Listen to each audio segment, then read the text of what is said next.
Hello, welcome back to my YouTube channel. आज इस video में हम लाइट का पार्ट 2 स्टार्ट करने वाले हैं, जिसमें हम रिफ्लेक्शन के बारे में पढ़ने वाले हैं। तो रिफ्लेक्शन से पहले आप रिफ्लेक्शन के बारे में पढ़ चुके हैं, जिसमें हमने बाउंसिंग बैक ऑफ लाइट पढ़ा, उसके कुछ केसेस करे। तो उसके रिगार्डिंग कोई भी डाउट हो तो आप लोग कमेंट सेक्शन में पूछ सकते हैं। आज हम स्टार्ट करने वाले हैं रिफ्लेक्शन। तो बेसिकली रिफ्लेक्शन का मतलब क्या होता है? जैसे देखो, आपने रिफ्लेक्शन पढ़ा था। रिफ्लेक्शन में क्या था कि लाइट रे आई, टकराई और मुड़ गई। इसमें क्या होता है? इसमें होता है bending of light when passes from one medium to another. यानी कि जैसे देखो, ऊपर एयर है यहाँ पर और ये आपका वाटर है। तो जब लाइट रे एक मीडियम से दूसरे मीडियम के अंदर एंटर करती है, तो क्या होता है? उनकी जो स्पीड होती है वो इफेक्ट हो जाती है। मतलब किसी मीडियम में स्लो रहेगी, किसी में फास्ट रहेगी। तो इस हिसाब से ना बेंडिंग होती है। अब जो ये बेंडिंग है वो क्या है? जैसे अगर ये नॉर्मल की अगर हम बात कर रहे हैं, या तो ये टुवर्ड्स मुड़ेगी या इससे अवे मुड़ेगी, मतलब कि इसके दूर जाएगी। जैसे देखो, ये नॉर्मल है, तो या तो ये टुवर्ड्स मुड़ गई। अब यहां से ये लाइट रे अगर बाहर निकलेगी तो ये अवे निकल जाएगी। तो इसमें दो ही केसेस हमारे बनते हैं। तो अब यहाँ पर देखते हैं कि किस हिसाब से जो लाइट रे है, उसकी जो स्पीड है कम रहेगी या ज्यादा रहेगी।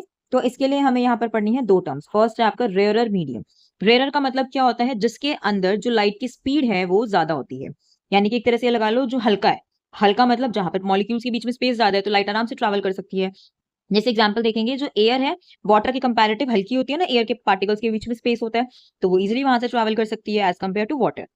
तो अब हम देखते हैं, अगर एयर रेयरर है तो उसकी कंपैरेटिव वाटर क्या होगा? वाटर होगा डेंसर मीडियम। डेंसर का मतलब क्या है? जहां पर जो लाइट की स्पीड है वो लेस होगी, कम होगी। अब जैसे हमने यहाँ बात करी एयर एंड वाटर, तो जो एयर है, एयर आपकी हल्की है क्योंकि उसके मॉलिक्यूल्स के बीच में स्पेस ज्यादा है, लाइट इजीली ट्रैवल कर सकती है। सिमिलरली अब जो इसके कंपैरेटिव हमारे पास क्या है? वाटर।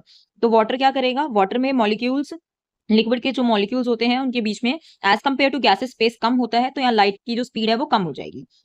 तो अब हम यहाँ पर टू की पॉइंट्स पढ़ते हैं, जिसमें हमें ये पता चलेगा कि जब लाइट रेज एक मीडियम से दूसरे मीडियम में जाती है तो वहां पर एंगल्स के ऊपर क्या इफेक्ट पड़ता है। सबसे फर्स्ट है आपका, when light rays goes from rare to denser. जैसे पानी से हवा में, सॉरी, हवा से पानी में गई, ठीक है, तो वो क्या करते हैं? It bend towards the normal, वो नॉर्मल की तरफ मुड़ जाती है।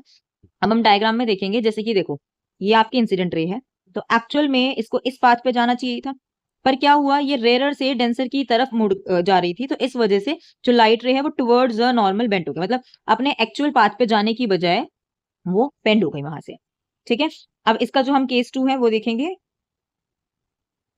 केस टू में क्या है? जब लाइट रेस डेंसर से रेयर जाती है, कहाँ? डेंसर से रेयर, तो it always goes away from the normal, वो नॉर्मल से दूर भागेगी। अब जैसे यहाँ देखते हैं, यहाँ पर वाटर जो है आपका डेंसर मीडियम है, एयर आपका रेयर मीडियम है। वाटर यहाँ डेंसर मीडियम है, एयर क्या है? रेयर मीडियम है। तो यहाँ से जो लाइट रे है उसका जो पाथ जाना चाहिए था वो ऐसे जाना चाहिए था, तो वो क्या है? नॉर्मल ये है, इससे दूर भाग रही है, तो अवे फ्रॉम नॉर्मल यहाँ से वो मूव कर जाएगी। अब हम यहाँ से देखते हैं, इसमें एक चीज और याद रखना कि जब रेयर से डेंसर जाती है, मतलब टुवर्ड्स नॉर्मल बेंड करती है, तो उस टाइम पे जो एंगल ऑफ रिफ्रैक्शन होता है, एंगल ऑफ इंसिडेंस का, एंगल ऑफ इंसिडेंस के कंपैरेटिव वो छोटा हो जाता है। ठीक है। और जब अवे फ्रॉम नॉर्मल, तो अवे मतलब दूर भाग रही है, तो जो रिफ्रैक्शन का एंगल है वो बड़ा हो जाएगा।